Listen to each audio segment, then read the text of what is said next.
Well, good morning and welcome to the First Universalist Church of Rochester, where we are called to nurture the spirit and to serve the community. Whoever you are, we welcome you here this morning. Wherever you come from, we welcome you. Whomever you love, we welcome you. And whether this church is your home or you are joining the service for the very first time or you infrequently drop in, however you are here, we welcome you. We welcome all of you. It is good. It is good. It is good to be together this morning. If you are here for the first time this morning, we especially welcome you. We are so grateful you have decided to join us. Thank you so much. And there is a visitor form where the link is going to be posted in our chat. Please feel free to fill that out and let us know who you are so we may better welcome you outside of this time. As we gather this morning, I want to invite you to pop into the chat and offer a greeting. So you can find this at the top or the bottom of your screen or the side or wherever the chat is. It's next to a little image of a text bubble. Please pop in there and say hello. Offer a greeting this morning. We'd love to know that you are here. Welcome, welcome, welcome to worship at First Universalist Church. Our opening hymn this morning is hymn number 1007, There is a River Flowing in My Soul. Let us join hearts and voices in singing together this morning, recognizing that even as we are singing muted in our own homes or wherever we are creating a song across our city of Rochester, the country, and the world. So let us sing together hymn number 1007, There's a River Flowing in My Soul.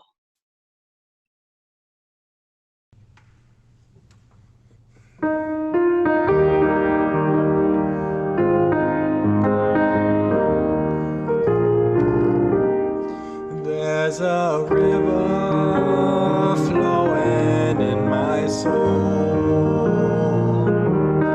There's a river flowing in my soul, and it's telling me that I'm somebody. There's a river flowing in my soul. There's a river flowing in my heart. There's a river flowing in my heart, and it's telling me that I'm somebody. There's a river flowing in my heart. There's a river flowing in my mind.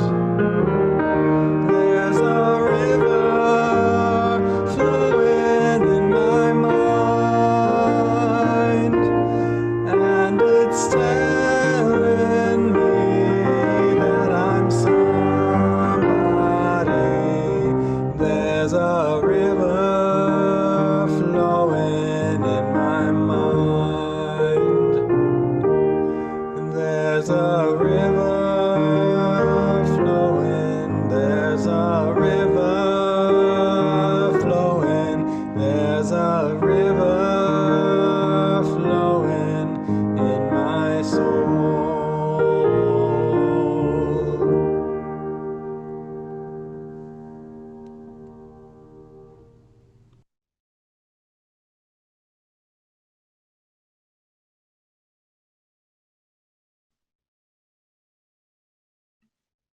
We are here this morning out of many rooms and spaces to gather again by the river of life. We come to be in sacred community, knowing community looks different now, but acknowledging that this is sacred space. May your hearts be nourished by the waters here. May your spirits be fed by the shared time. May your minds be engaged by the words. May our bodies be strengthened by this shared movement together. Come, sit with us by the river for a time. Come and let the waters of this community nourish you. Come to stare into the waters and see reflected back life, death, joy, and pain. Come, let us worship together.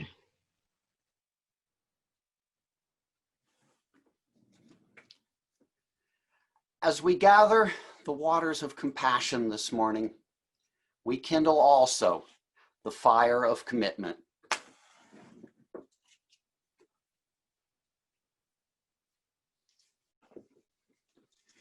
Please join, if you will, in saying our chalice words in unison. May we be a people of welcome, here to grow in heart and mind and spirit, and may we reach out to serve our community. Please join also in our affirmation of faith, followed by the doxology. Love is the doctrine of this church. The quest for truth is its sacrament, and service is its prayer. To dwell together in peace, to seek knowledge in freedom, to serve humanity in fellowship, to the end that all souls shall grow into harmony with the source and meaning of life. Thus do we covenant with each other and with all.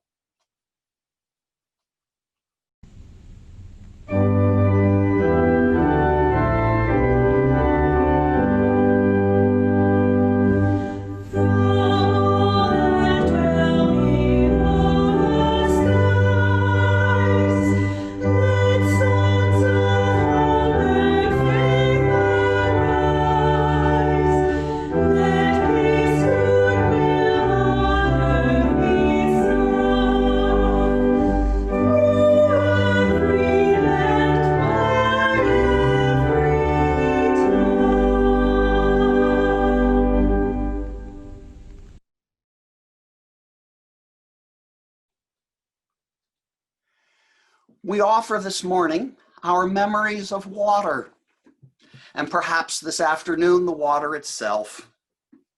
We also offer our time to staff the curbside table for social justice protests and the medical triage site, to craft our Sunday services, to care for one another, even at a distance, to maintain our beautiful building until we can worship together again in person. And we offer our financial gifts to support our staff, to maintain the church as an organization, and to sustain our fundamental mission to nurture the spirit and to serve the community. The morning offering will now be given and gratefully received. Please copy and paste the link that you will find in the chat window to give online to the First Universalist Church, or feel free to send a check in the physical mail.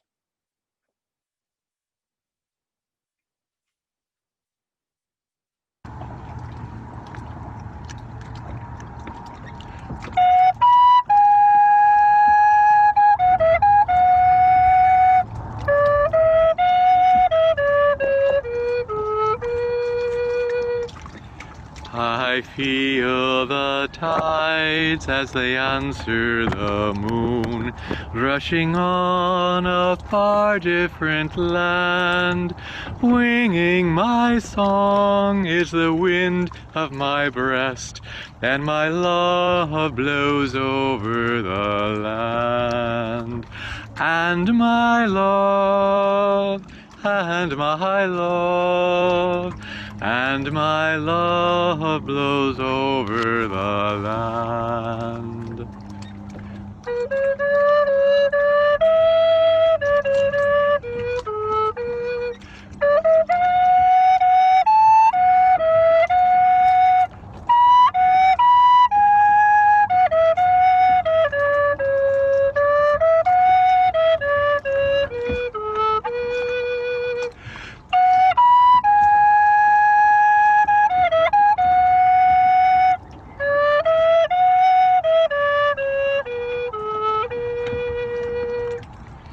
My foot carries days of the old into new. Our dreaming shows us the way. Wondrous our faith settles deep in the earth, rising green to bring a new day. Rising green, rising green, rising green to bring a new day.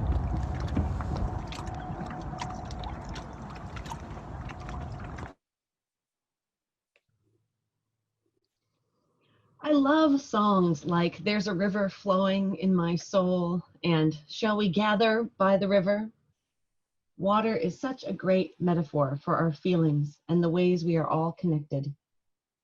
It feels like we could cry a river of tears for all the many losses and heartbreaks we've experienced since March when the pandemic started. May we gather at that river for cleansing and healing as well. Our story today, Tear Soup, a recipe for healing after loss by Pat Schwiebert and Chuck DeClyon, illustrated by Taylor Bills, talks about the process of grief and healing as making and eating a pot of tear soup. It focuses on lessons for an individual struggling with loss, but I think there are lessons here too for the shared grief we are going through. A world turned upside down by a pandemic, grief nationally and locally over racial injustice and violence, loss and change flooding our communities and our homes, and not being safe to physically gather and support each other to hold one another in our grief. In this story, we see ways that people might care for each other by bringing food and hugs. And now as a community and a people, we must find ways to show our care for each other and each person's safety by keeping our physical distance and washing our hands. No matter how we do it, we are making this pot together. A moment to share our story.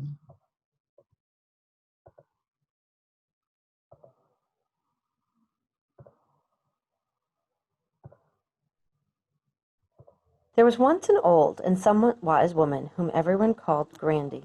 She just suffered a big loss in her life. Pops, her husband, suffered the same loss, but in his own way. This story tells of how Grandy faced her loss, setting out to make tear soup. For many years, the custom of making tear soup had been forgotten. As people's lives became more rushed, they found it much easier to pull soup in a can from the shelf and heat it on the stove. But several years ago, Grandy got a taste of a well-seasoned tear soup.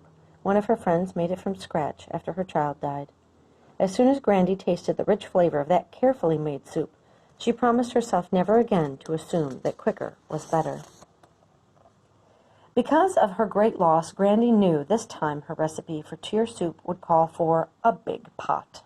With a big pot, she would have plenty of room for all the memories, all the misgivings, all the feelings, and all the tears she needed to stew in the pot over time. She put on an apron because she knew it would get messy. It seems that grief is never clean. People feel misunderstood, feelings get hurt, wrong assumptions are made all over the place. To make matters worse, grief always takes longer to cook than anyone wants it to. Then Grandy started to cry. At first she sobbed. Sometimes she wept quietly. Sometimes when she was in a safe place where no one could hear her, she even wailed. Grandy knew she had to make much of this part of the soup alone. She learned from past experiences that most people don't like being around tears. Her friends would worry if they knew just how many tears Grandy's recipe called for this time. So the old and somewhat wise woman reflected on her own special recipe as she looked down into the large, overflowing pot of memories. It was a task she would repeat many times during the next few months. Grandy winced when she took a sip of the broth. All she could taste was salt from her teardrops. It tasted bitter, but she knew this was where she had to start, and for now it was the only thing on her menu. There were things that Grandy never wanted to forget, and these included the good times and the bad times, the silly and the sad times. With her arms full of memories, Grandy made many trips to the kitchen, One at a time, she slowly stirred all her precious and not-so-precious memories into the pot. But eventually, she ran out of things to add. Grandy's arms ached as she felt cold and empty. There were no words to describe the pain she was feeling. What's more, when she looked out the window, it surprised her to see how the rest of the world was going on as usual, while her world had stopped. There were also days when Grandy hungered for a thoughtful ear. Sometimes she would ask total strangers, "Care to join me in a bowl of tear soup?" "No, thanks," most would reply. "I don't have time for tear soup today." Grandy found that most people can tolerate only a cup of someone else's tear soup. The giant bowl, where Grandy would repeatedly share her sadness in great detail, was left for a few willing friends. "I'm here," cried Midge. "I got here as fast as I could. I'll be here whenever you need me. What a tragedy. I'm sorry you have to make such a big pot of soup." Oh, what a relief. Grandy knew she didn't have to be careful what she said around Midge. Midge wouldn't try to talk her out of anything she was feeling, and Grandy could even laugh and not worry that Midge would assume Grandy was over her grief. "Sorry I didn't get here sooner," said Midge. "No problem," replied Grandy. "I've had plenty of help, but most of these friends will be over my tragedy long before I am. But I know you'll still be around." "I don't know what to say, but I'll be glad to listen," Midge said tenderly. "Come on, tell me about it while we make some bread to go along with your soup." These two friends, who had shared 1,000 laughs and just as many tears, pounded at the bread dough together. "I feel like I'm unraveling," Grandy cried. "I'm mad, I'm confused, I can't make any decisions. Nobody can make me feel good. I'm a mess. I just didn't realize it would be this hard." "Why don't we go for a walk while we wait for the bread to rise?" Midge suggested. "I know exercise is supposed to help me, but I feel like I have concrete blocks strapped to my legs." "We'd better not go too far, or you'll have to carry me home," moaned Grandy. Next, her recipe called for some comfort food. For Grandy, this always meant mashed potatoes and ice cream. Comfort food always makes you feel better, or at least for a little while. It gets past that big lump in your throat when other foods can't. Grandy kept attending worship, even though she was mad at God. Sometimes she yelled at God and asked why this happened, and sometimes she demanded to know where God was when she was feeling all alone. Still, Grandy trusted God, even though she didn't understand. When she was alone and needed to think, she found it helpful to keep notes on her soup making. Thank goodness Grandy and Pops had been married a long time. They already knew each other's tear soup would be different. Secretly, Grandy wished Pops would put more flavoring in his soup, but he doesn't want to, and he's perfectly content to dine alone and sip his own soup. Making tear soup is hard work. Sometimes it was all she could do to think about it, even things Grandy used to love to do. She didn't have the energy for, nor did she care about anymore. Grandy knew there were times when she needed to take a break from her soup making. Even though it was hard to do, she forced herself to get away. Grandy heard that a neighbor was having to take her turn in the kitchen. Some people thought that neighbor was eating too much tear soup. So Grandy, being an old and somewhat wise woman, called and invited her to a special soup gathering where it's not bad manners to cry in your soup or have second helpings. Soon the thoughtful cook sat at Grandy's table and discussed the process of making tear soup. There are some parts that require help from friends, and some parts you just have to do alone. They shared stories about soup making. They wouldn't dare tell anyone else for being judged a bad cook. These people had become Grandy's new best friends.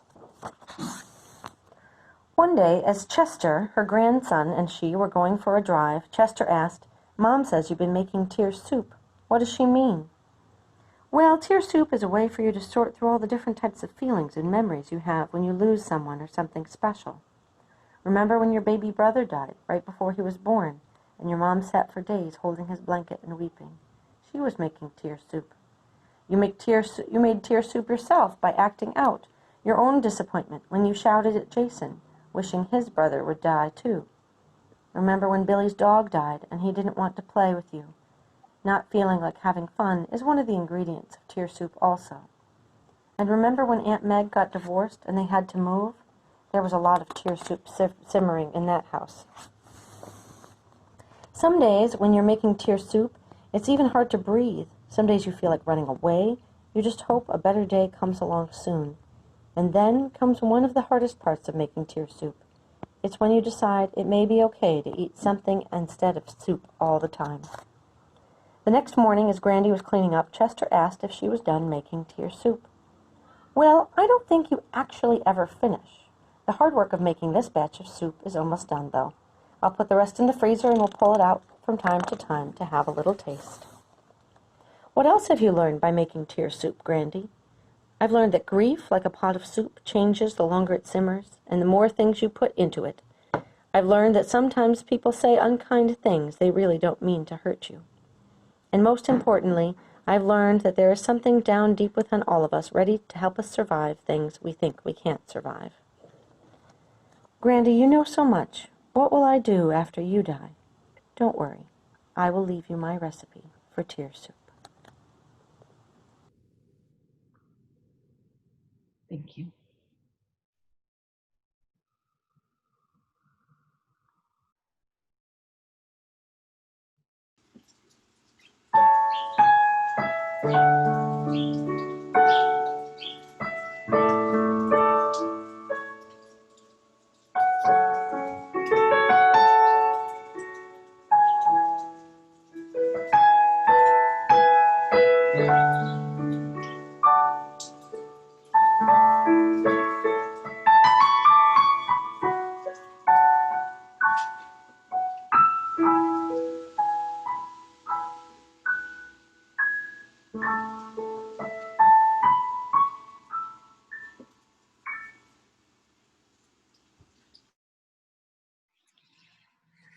Friends, I want to invite you into this reverent time of sharing the joys and the sorrows of our gathered community here.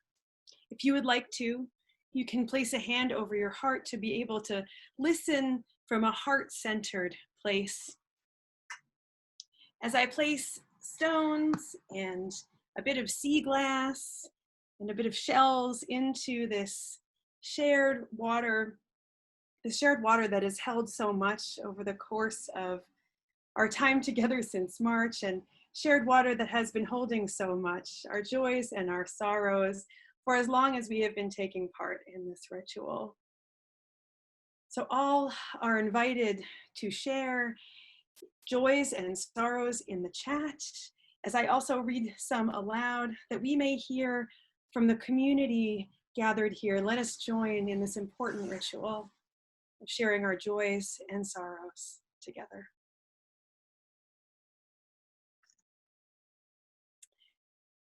Friends, I place a stone into the bowl, a joy from Theo Munson, that Elizabeth Osta's speaking out piece in the Democrat and Chronicle is heartfelt and important. We drop a stone in the bowl for all those today who are grieving and in need of healing. We drop a stone in the bowl for concerns for children who live in San Francisco and who are seeing some of the environmental devastation there.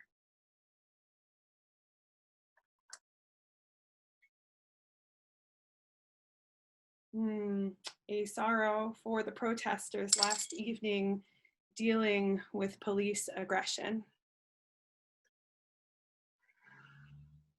A joy, I imagine, from Richard Reed that this week will be the first follow-up appointment. Tuesday is a first follow-up appointment since surgery, which was 3 weeks ago, and we were just thinking of you in your healing, Richard.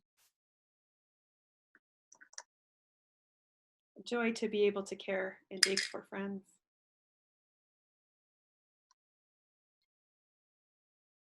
A sorrow for our city of Rochester and for the family of Daniel Prude.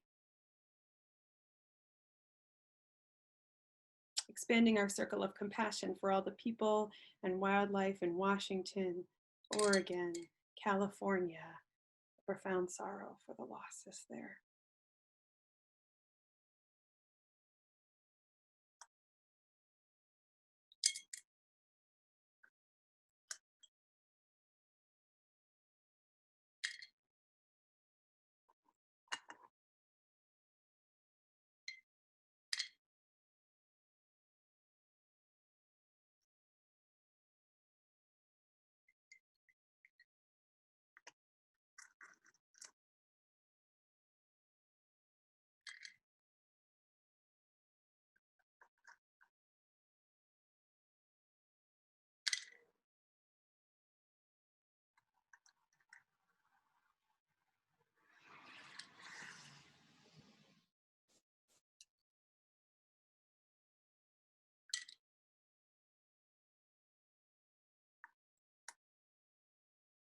stone in the bowl for children and families starting out whatever kind of schooling works for them.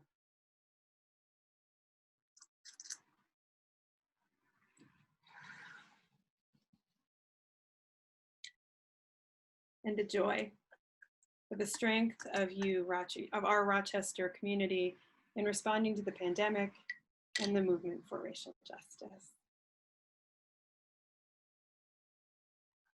Friends, I will drop one final stone into the bowl to represent all of the joys and the sorrows left unspoken in the silent sanctuaries of our hearts.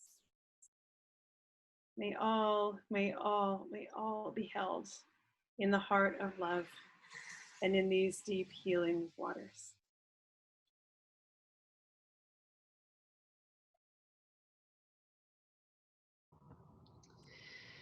Let us take a moment to breathe together.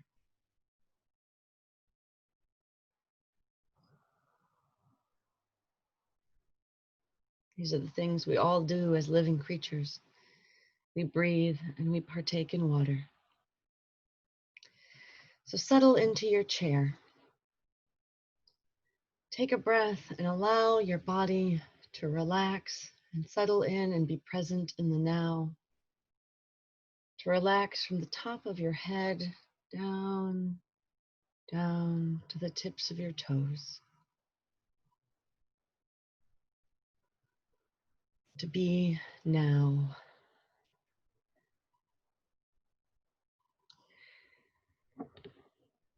These words are adapted from Gregory Pelly.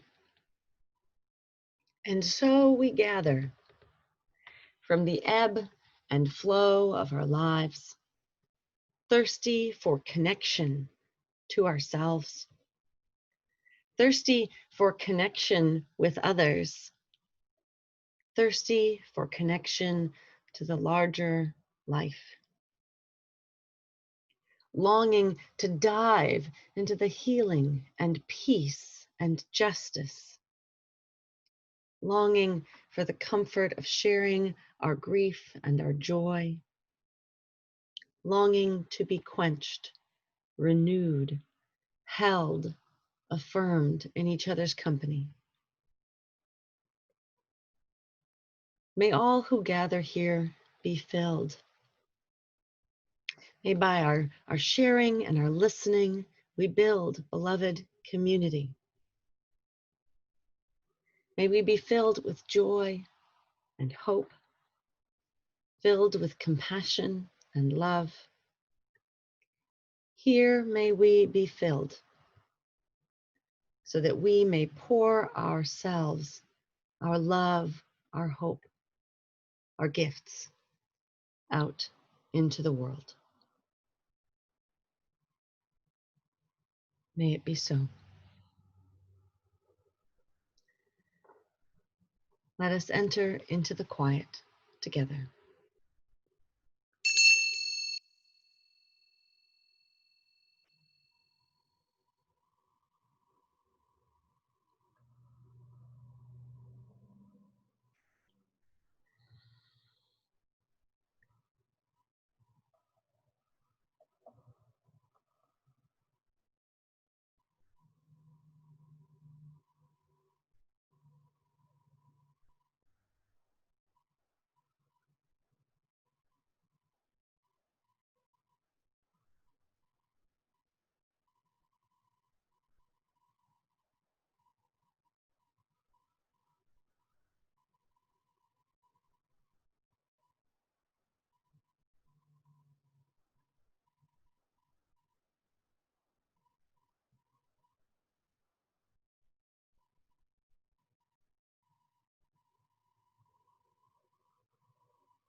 Please join me in our hymn of contemplation, number 1013.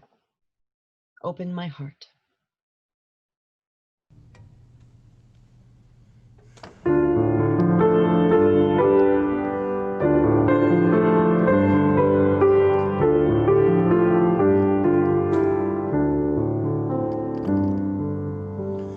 Open my heart to all that I seek. Let me be part of the love you give. Open my heart to all that I seek. Let me be part of the love you give. Open my heart to all that I seek. Let me be part of the love you give.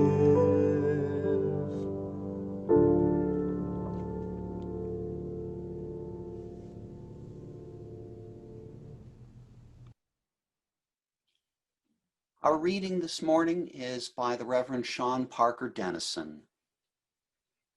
When I have wandered again into the desert, the barren land of Midian, ashamed, afraid, and refusing to return, bring me home.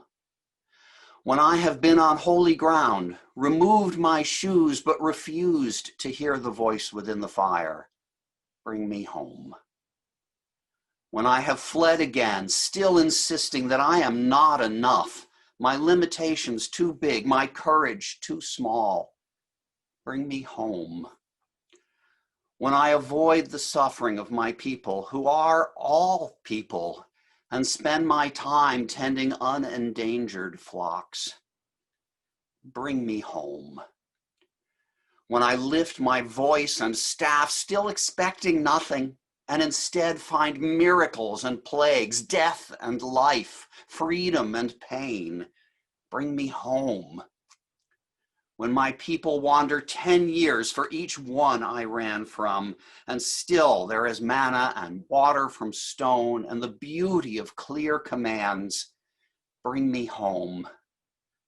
When I glimpse the land of promise and I know that it is real, both milk and honey, not for me to taste, but a true promise for the generations, then, dear one, then bring me home.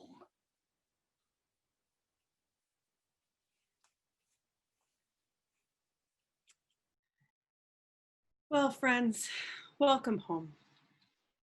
Today, our water communion looks just a little bit different. Many of you took time this week to send me pictures of your favorite bodies of water. These ranged in variety, from water in the natural world, to snow, to bottles of water to support protesters in our own Clara Barton Lounge, to rainbows, to rain. You got really creative. And it is truly a delight to behold. I'm excited to share this with you all. If you would like today to come and pour your waters in person, physically distanced from your cars, Reverend Michelle and I will be at the church today from 1 to 3 p.m. early this afternoon for you to drive up and pour out your waters into a common bowl or a vase or whatever we can find in our First Universalist church kitchen. Let us join this morning in a river of images of our shared waters as we engage in this important and defining ritual of pouring out the waters together.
Bring me home.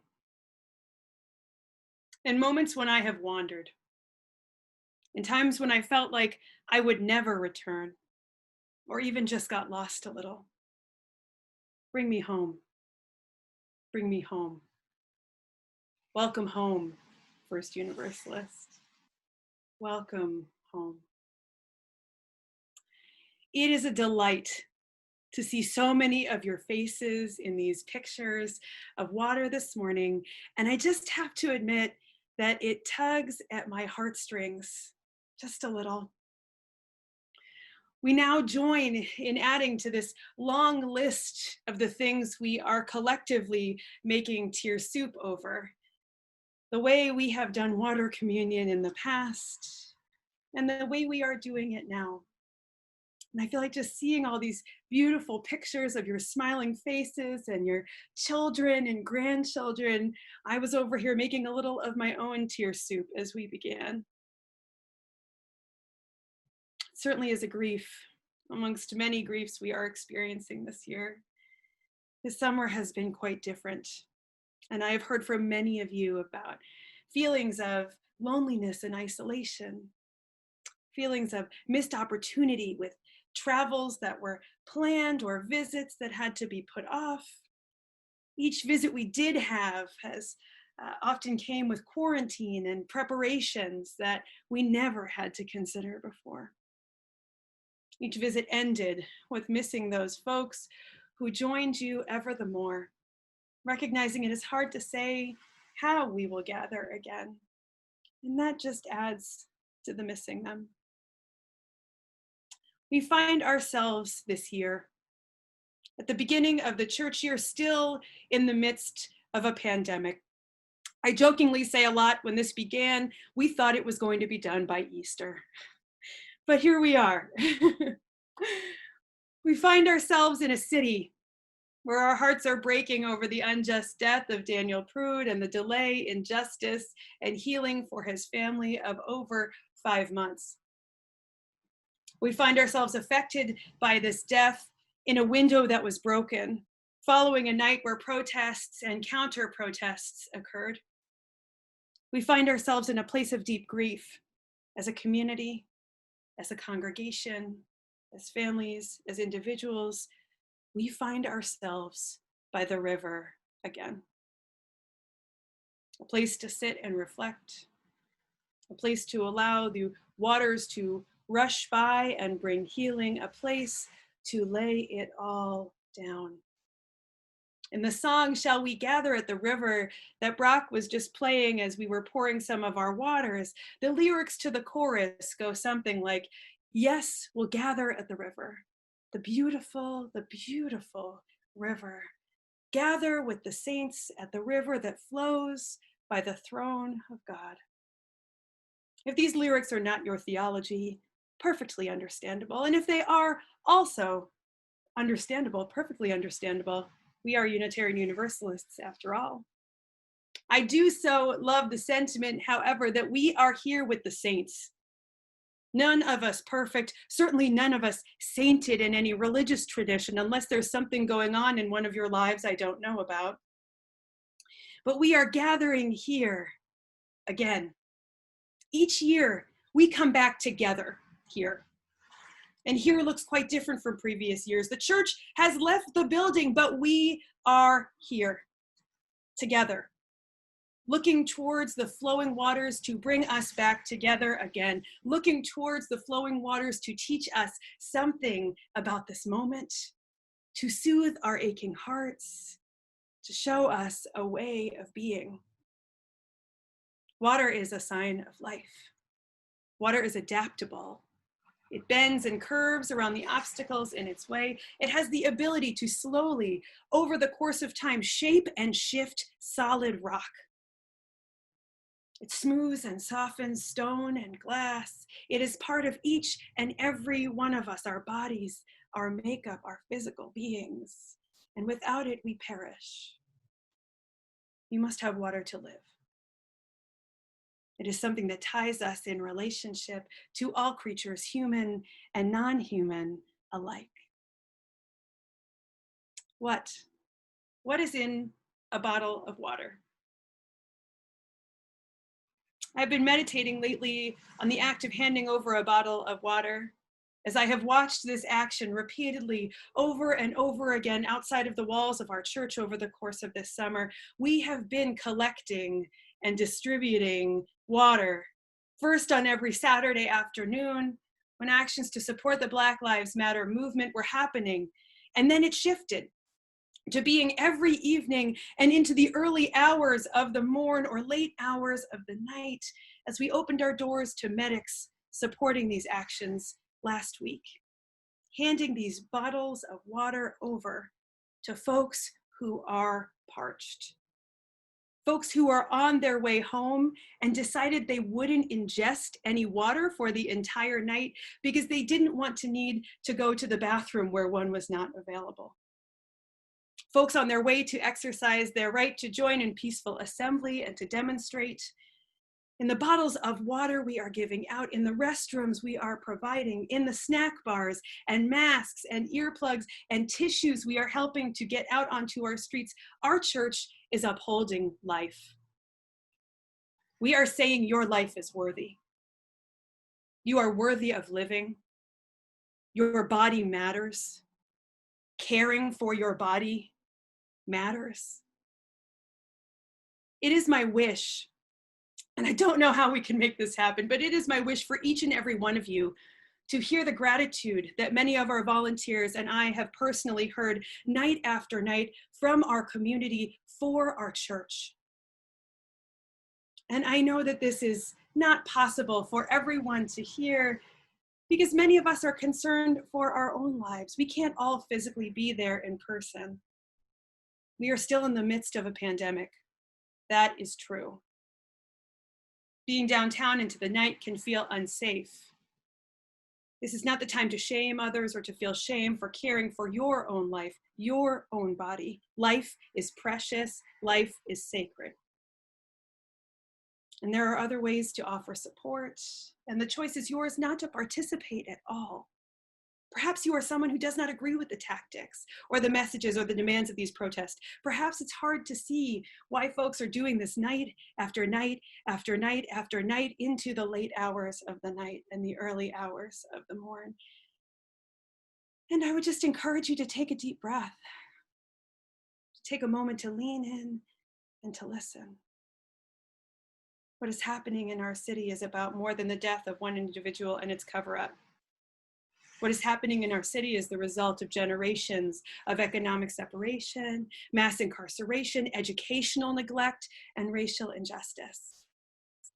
These cries for freedom are cries from people who have been on the receiving end of oppression in our community for far too long. The choice is always there, not to participate and not even to agree.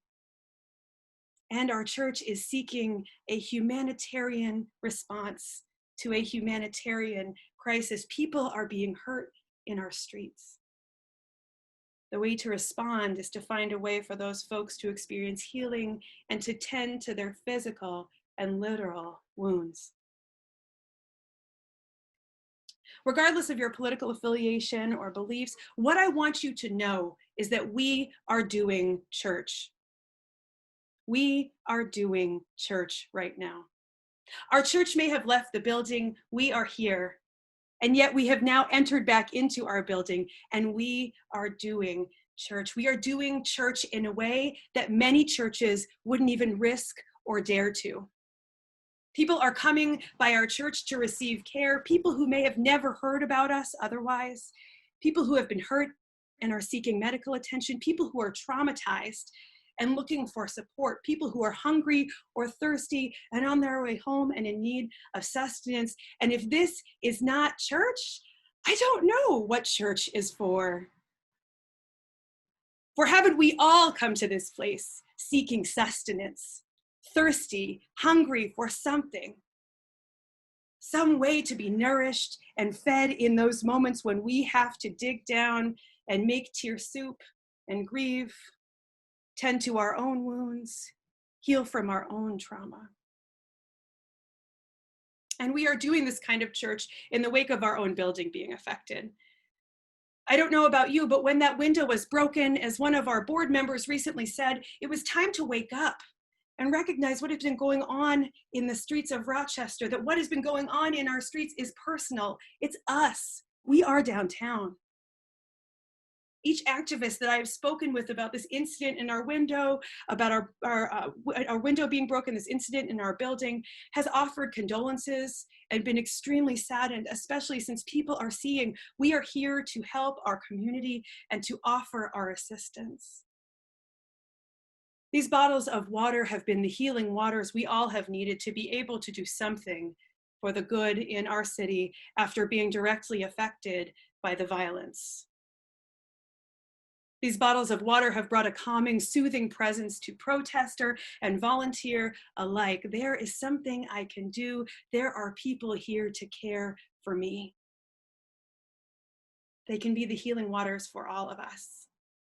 Even if you are the one donating the water, or if you can just rest easy in the fact that your church is doing something, remaining a presence in downtown, if it is not safe for you to participate in the midst of a pandemic, or if you aren't sure this effort is something you want to be a part of.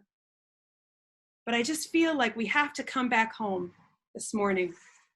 We have to come back home to nurture the spirit and to serve the community. To nurture the spirit and serve the community. This is our mission. This is your mission long before the 2 years ago that I ever came here. You know, this has been your mission, to nurture the spirit and serve the community. It is what brings us together to gather by the river or to gather wherever we find ourselves. This mission guides our community in what we choose to do, and friends, we are nurturing spirits. We are serving the community. We certainly have been nurturing spirits and serving the community, but we're doing this now in a new way.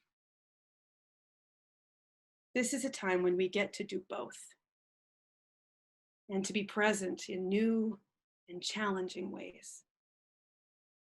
May service continue to be our prayer. May we continue to do church. May we gather by the river once again and be affirmed that our community is here for us and for those beyond these virtual and physical walls. May we nurture the spirit and serve the community. Welcome home, First Universalist Church. It is good to be together again. Amen. Blessed be. And may it be so. And friends, as we just take a deep breath, let's just take a deep breath together.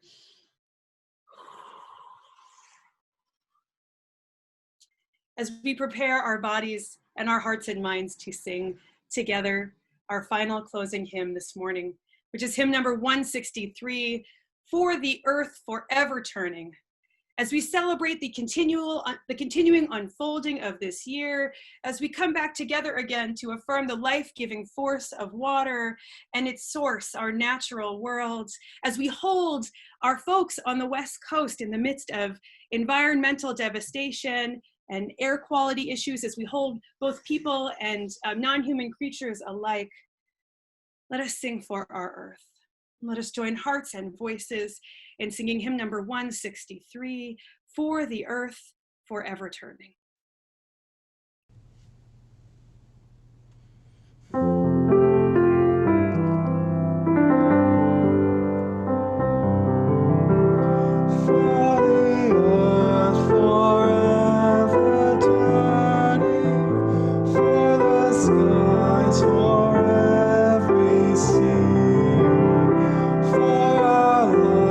For all we cherish, sing we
extinguish our chalice flame this morning, let us read together the words printed in your order of service or on your screen.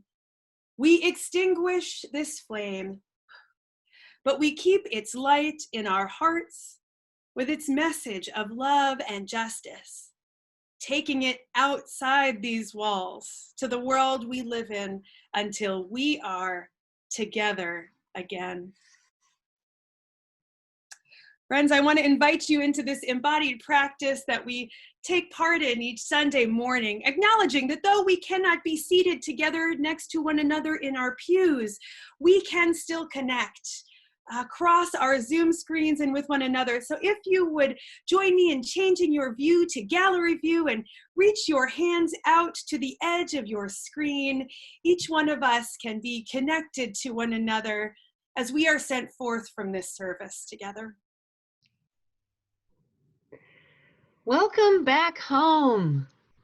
After a summer that has been a bit troubling, heartbreaking, and full of so much uncertainty. Welcome back home to this church that nurtures the spirit and serves the community. We have gathered by the river, the saints, the grieving, the angry, the sad, those celebrating, and those living with loss. May we be nourished and healed by these waters. May we know that we are held by this community here to care for those present and those beyond these walls. May you go forward knowing you are loved and bringing that love into the community, to your families, to the world, and to all who you come into contact with this day. And let the people of the church say, Amen. So as we come to a time to close our service, I invite you to follow our benediction this morning with the words, bring me home. Please join us in typing those in the chat together. I don't know where you are, but it just started raining where I am. How fitting this morning. So let us enjoy our postlude this morning, played by Brock Jeswold, our amazing music director.